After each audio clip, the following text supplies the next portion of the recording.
কুলি খেতে রাজি আছে, মানতে রাজি নয়। যদি কেন্দ্র সরকার মনে করে আমি চাপ দিয়ে এদের উপরে দায়িত্ব দেবো, এদেরকে চাপ দিয়ে দমন করে দেবো, কেন্দ্র সরকারকে জানিয়ে দিচ্ছি সংবিধান আমাদের সাথে আছে, আল্লাহ রাসূল আমাদের সাথে আছে।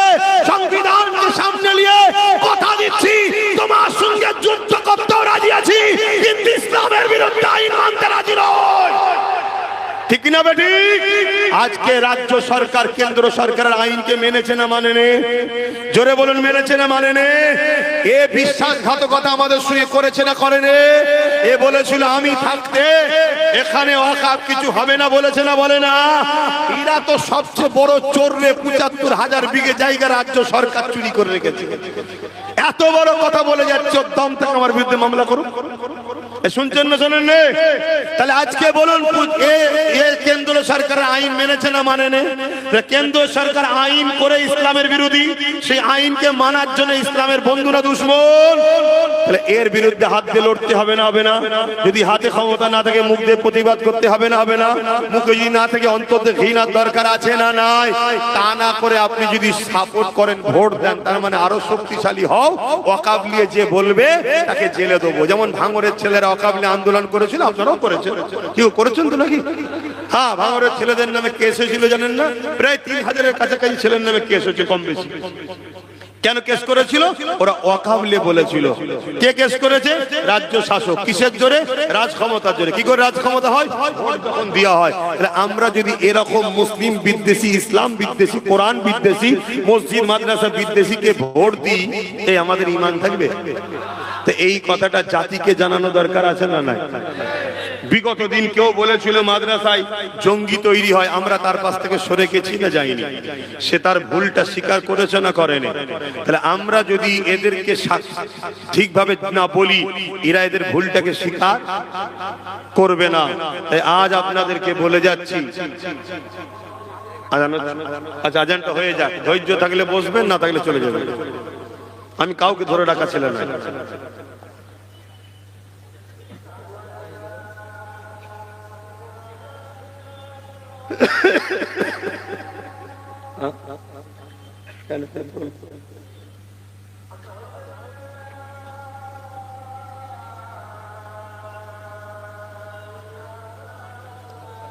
না না, আশহাদু আল্লা ইলাহা ইল্লাল্লাহ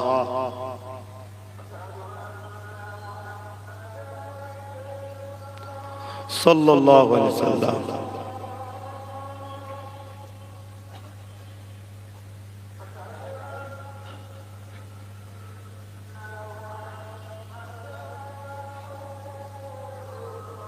সাল্লাল্লাহু আলাইহি ওয়াসাল্লাম।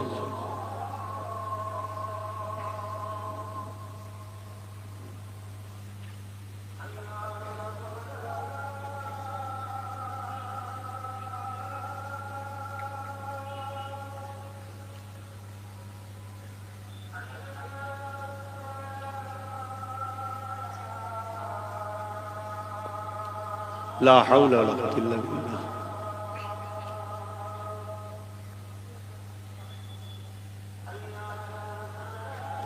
لا حول ولا قوة إلا بالله.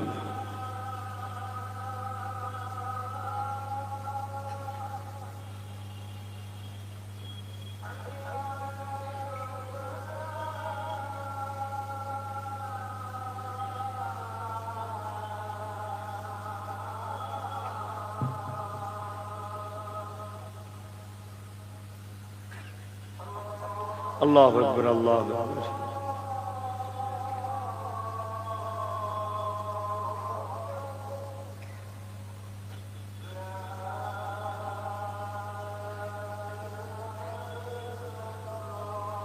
اللهم رب هذه الدعوة محمد الصديق محمد لله واتوب انك لا تغفر لا اله الا الله. যা কাজান হয়ে গেছে একদম ছোট করে দিচ্ছি। তাহলে বলুন, এই কথা বলা কি আমার অন্যায় হয়েছে? আমি আমার ধর্মের বিরুদ্ধে বলেছি না পক্ষে বলেছি? মসজিদ মাদ্রাসার পক্ষে বলেছি না বিরুদ্ধে বলেছি? তাহলে মসজিদ মাদ্রাসার পক্ষে যখন বলেছি, কোন শয়তানের বিরুদ্ধে গেছে তুমিও তো চিন্তা করছো কেন? কিন্তু না, কিছু মুনাফিক মুসলমান আছে না নাই? গাছ না হলে গাছকে কাটতে, এ জাতের সবচেয়ে বড় ক্ষতি করছে আমাদের মধ্যে কিছু গাদ্দার আছে। আর নাই বলুন এই এলাকাগুলোই আমরা চাইলে এক চান্সে আমাদের ক্ষমতায় আনতে পারি না? এই যে গঙ্গা বলুন, ভাঙর বলুন, ভাঙর বলুন, হাড়ুয়া বলুন, এই আমডাঙ্গা বলুন, এইসব জায়গায় এক চান্স আমাদের হাতে চলে আসবে না। কিন্তু আমাদের মধ্যে কিছু গাদ্দার মুনাফিক মুসলমান আছে। কথা বুঝে আসছে? তাহলে আজকে বলুন, এই জন্যই বলেছিলাম যে চেয়ারের একটা পায়া দরকার। যে সরকার বসে আছে, ওর যদি তিনটে থাকতো, একটা যদি আমাদের থাকতো, ওই চেয়ারে বসে বলতে পারতো দিল্লি চলে যাও। কেন বললেই বলতেন ওট আমার পাটা খুলে নেবো, তিনটে চেয়ার বসা যায় না, সরকার পুরো যেত না। এটাই আমার বক্তব্য ছিল, নিজের হাতে পাওয়ার তৈরি করো, লোহা না হলে লোহাকে কাটা যায় না। তা আমার এই ওয়াজকে কাটিং করে কোনো একজন মুরব্বির সঙ্গে লাগিয়ে বলছে দেখো ইনি বলছে হারাম, ইনি বলছে জায়েজ। শোনো, ওই মুরব্বি সেদিন জায়েজ বলেছিল যেদিন এর মুখোশ ঢাকা ছিল, মুখ ছিল না। যেদিন এ বলেছিল 10,000 মাদ্রাসা দেবো, যেদিন বলেছিল ফুরফুরা রেল করে দেবো, যেদিন বলেছিল ডবল চাকরি দেবো, যেদিন বলেছিল আলিয়া ইউনিভার্সিটি মাদ্রাসা করে দেবো, যেদিন ভালো ভালো কথা বলেছিল, সেই দিন সে মুরব্বি বলেছিল আরে বাবা যখন ভালো বলছে একবার দেখ না। সেই দিন তো আমরাও অনেকে বলেছিলাম দেখা না। কি ভাই ভুল বলছি নাকি? আপনারাও তো অনেকে বলেছিলেন না, বলেননি? এতে অপরাধ তো কিছু নয়। কিন্তু আজ যখন এর মুখোশ সরে যে মুখ বেরিয়েছে, বিষাক্ত একটা ভয়ানক শয়তান, আর একে সাথ দেয়া যাবে? কথা বলেন, দিলে হারাম হবে, ইসলামের সঙ্গে গাদ্দারি করা হবে। ব্যবসা করো, রাজনীতি করো, হিন্দু হোক, আদিবাসী হোক, সাঁওতাল হোক, খ্রিস্টান হোক, সবাই আমরা ভারতীয় ভাই মিলেমিশে কারবার করব, মিলেমিশে রাজনীতি করব, কোনো ইসলামে বাধা নাই। কিন্তু কেউ যদি আমার ইসলামের উপরে আঘাত দেয়, তাকে আর সাপোর্ট করা তখন যাবে না। তোমার বাপও যদি হয় ইসলামের বিরুদ্ধে, নবীর বিরুদ্ধে গেলে, তখনই জানবে আল্লাহর পরীক্ষা শুরু হয়ে গেল, আর সাথ দেওয়া যাবে না। তাহলে একটা মসজিদ আপনি দান করবেন না? কাল মসজিদকে কেউ দখল করে যদি অন্য কিছু হারাম কাজের জায়গায় ব্যবহার করে, আর দান করা যাবে? আজ মুসলমান সালাম দেবো, কাল যদি সে ইসলাম ছেড়ে দেয় সালাম দেওয়া যাবে? আবার যদি মুসলমান হয় সালাম দেবো না? তাহলে আমার কোন মুরব্বী বলেছে সাথ দে, তখন ভালো ছিল সাথ দিতে বলেছে, এখন তো 2 নম্বর শয়তান হয়ে গেছে, আর সাথ দিয়ে যাবে? তা সেই পুরাতন কথা এখন তো চালালে হবে না। কথা মাথায় ঢুকছে না, ঢোকে না? তাহলে আমার মসজিদের যে দুশ্মন সে আমাদের বন্ধু না দুশ্মন? আমার মাদ্রাসার যে দুশ্মন সে বন্ধু না দুশ্মন? হাত তুলে বলো কারা মসজিদ মাদ্রাসার দুশ্মনকে দুশ্মন বলে মানো? আল্লাহকে সাক্ষী রেখে হাত তোলো। যে মসজিদের দুশ্মন আমাদের দুশ্মন তো, যে মাদ্রাসার দুশ্মন আমাদের দুশ্মন তো, যে কবরস্থান খানকার দুশ্মন আমাদের দুশ্মন তো। যে বলবে আইন তৈরি করে রাজ ক্ষমতা দিয়ে প্রকাশ্য কেন্দ্র সরকার মসজিদ মাদ্রাসা মিটাতে চাইছে, তার বিরুদ্ধে আমাদের লড়াই চলবে তো? জোরে বলুন, চলবে তো? যদি আমাদের জীবন দিতে হয় জীবন দেবো, কেন্দ্র সরকারের বিরুদ্ধে লড়াই আমাদের চলবে, ঠিক না বেঠে? কেন তুমি রাজ ক্ষমতা দিয়ে মানুষের রুজি রুটি, দেশের কথা না ভেবে আমার ধর্মে আঘাত দিচ্ছ, যেটা সংবিধানের বিরুদ্ধে? তাই তোমাকে আমরা মেনে নিতে পারি না, ঠিক না বেঠি? পাশাপাশি এই হাতগুলোকে অঙ্গীকার করছে আমার রাজ্য সরকার।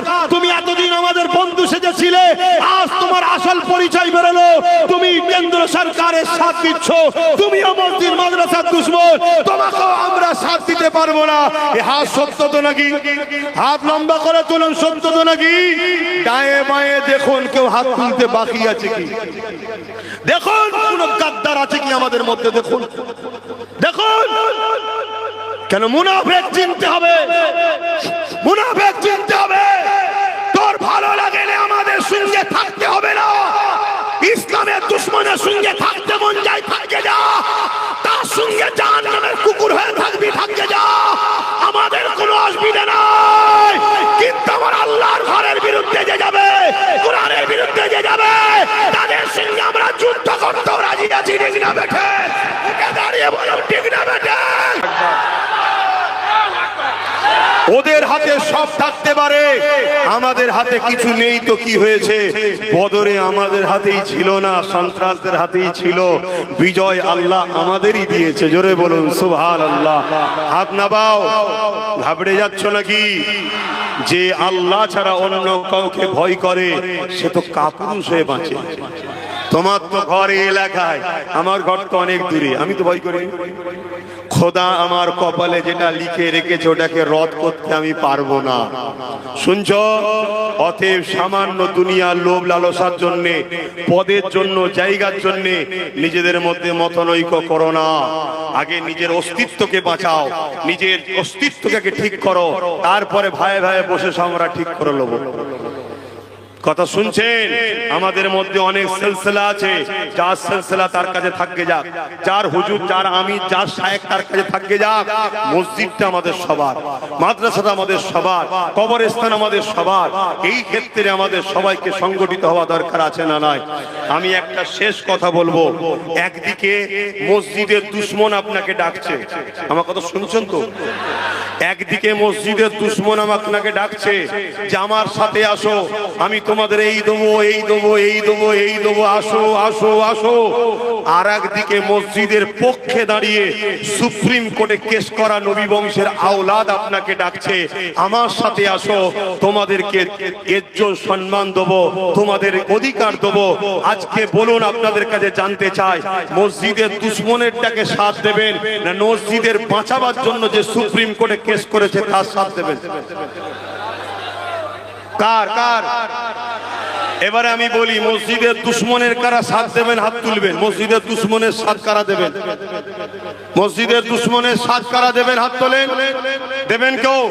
তাহলে মসজিদকে বাঁচাবার জন্য যে নবী বংশের আওলাদটা সুপ্রিম কোর্টে গিয়ে এখনো কেস চালাচ্ছে, সেই নবী বংশের আওলাদটার সাথ কারা দেবেন? হাত তোলেন, হাত তোলেন। আলহামদুলিল্লাহ, আলহামদুলিল্লাহ, আলহামদুলিল্লাহ। আপনাবান আজ আব্বাস সিদ্দিকী লড়তে পারিনি।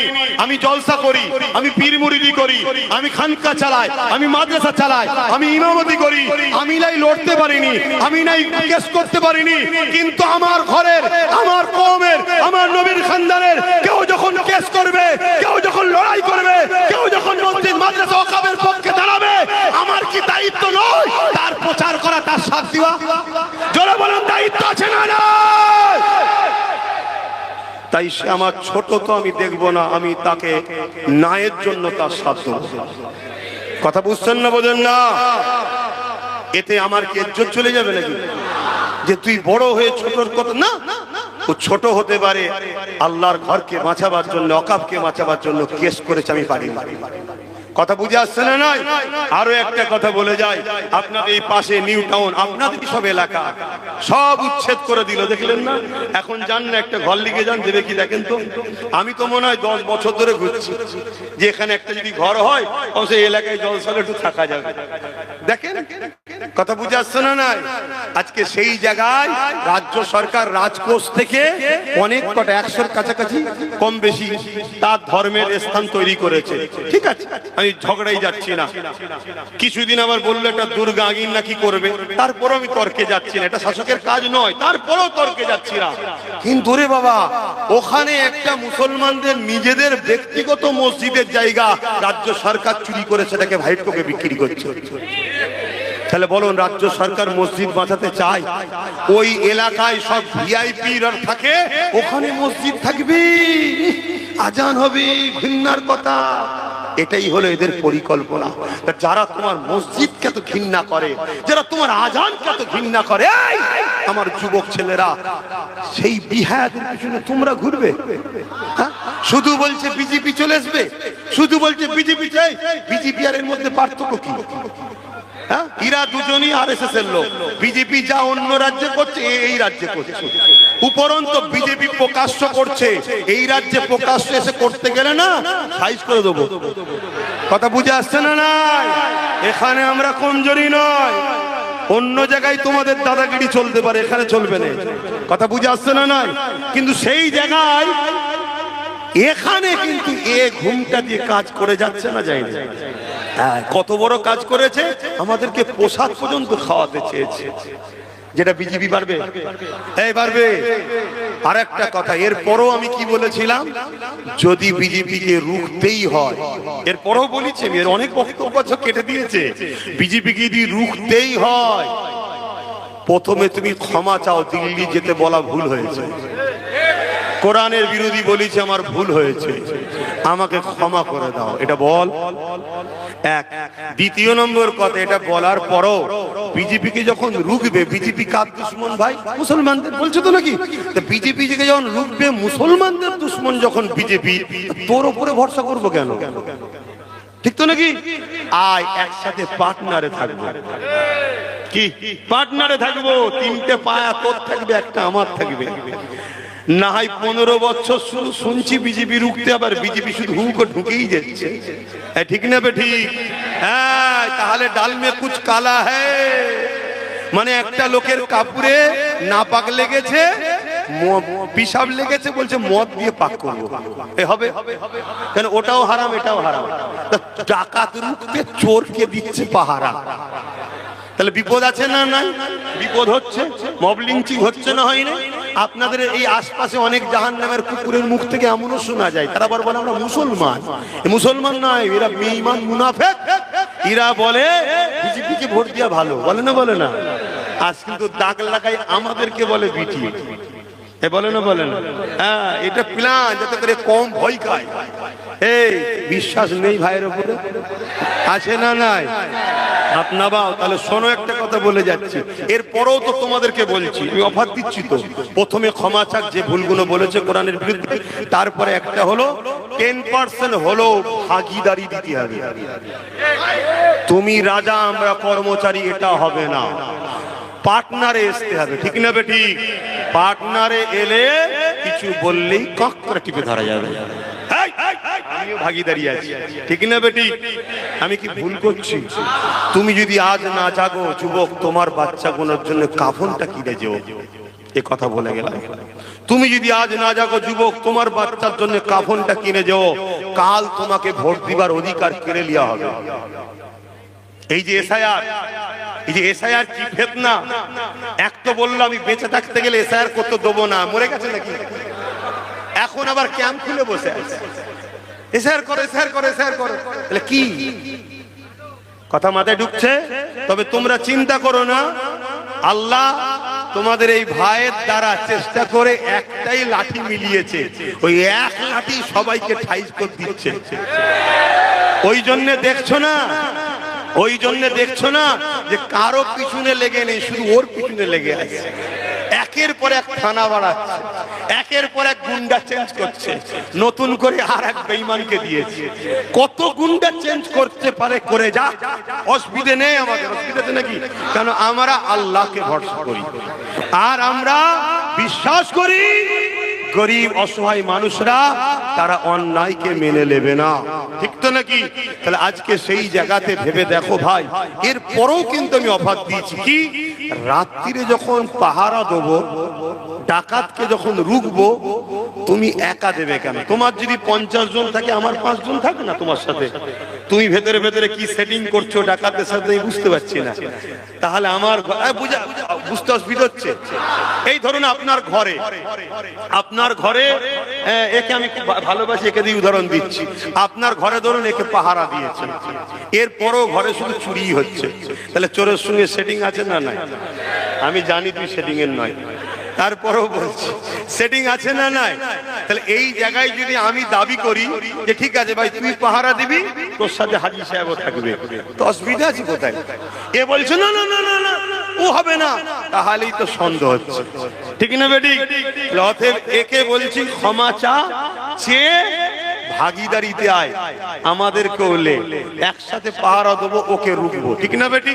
কিন্তু তুমি বলছো না আমি একা, তাহলেই তো সন্দেহ হচ্ছে।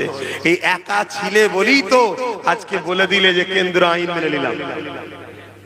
যদি একসাথে হতো, ভাগীদারি তো হতো, মানতে পারতো, কেন আমরা অমনি ধরতাম, তাহলে জোট ছেড়ে দেবো, ছেড়ে দিলে সরকার পড়ে যাবে। কথা মাথায় ঢুকছে যুবক? আল্লাহর হস্তে বোঝো আমার ভাইয়েরা, বোঝো, লুহা না হলে লুহা কাটা যায় না, মুফতি না হলে মুফতির ফতোয়ার বিরোধী করা যায় না। তবে মনে রাখবেন, অনেক আলেম উলামাকে আগামী দিন বাজারে নামাবে পয়সা দিয়ে, তারা বলবে এই একটাই ভয়, বিজেপি চলে আসবে, বিজেপি চলে আসবে। এস্তার কি বাকি আছে? মসজিদ চলে গেল তো, কবরস্থান চলে গেল তো, সব তো শেষ। এখন আর কি হবে? গুগলে সার্চ করে দেখো না, বঙ্গ কি বাংলার কি বঙ্গ জমি ভূমির একটা কি অপশন আছে না, দেখো। বাংলার ভূমি মেরে দেখো না, মসজিদের জমি দায়িত্ব কে? দেখো 1 নম্বর খোঁজ যেন মিটে চলে গেছে, পশ্চিমবঙ্গ সরকারের দায়িত্ব। তাহলে আমার মসজিদের দায়িত্ব কে? পশ্চিমবঙ্গ সরকার। আর মন্দিরের দায়িত্ব কে? হিন্দু ভাইরা। গির্জার দায়িত্ব কে? খ্রিস্টান ভাইরা। কি বলে শিখ পাঞ্জাবিদের ধর্মস্থানের দায়িত্ব কে? তারা। আর মুসলমানদের দায়িত্ব সরকারের। তাহলে দোষ আমাদের, দোষ কাদের? আর আমরা এদেরকে বিশ্বাস করেছি, না বিশ্বাসঘাতক হয়েছে। তাহলে বারবার বিশ্বাসঘাতক আমাদের শুরু হচ্ছে না, হয়নি? অতএব আজ থেকে আমাদের একটাই কথা, আমরা ডান বান লাল কালো বুলু সবুজ সাদা কিচ্ছু চিনি না, ভাগীদারিতে আসুন। তাতে 10% হয় 10%, আমার ছেলে মালিক হবে, ঠিক তো নাকি? এই কথাই কারা একমত? একটু হাত তুলে সাক্ষী দেবেন। আবেগে নয় তো? আবেগে নয় তো? কথা বুঝছেন তো? আলহামদুলিল্লাহ। এই প্রচারটা আপনারা দায়িত্ব নেবেন না? প্রচারের দায়িত্ব নেবেন না? দেরিয়ে যখন গেছি আর কথা বলবো।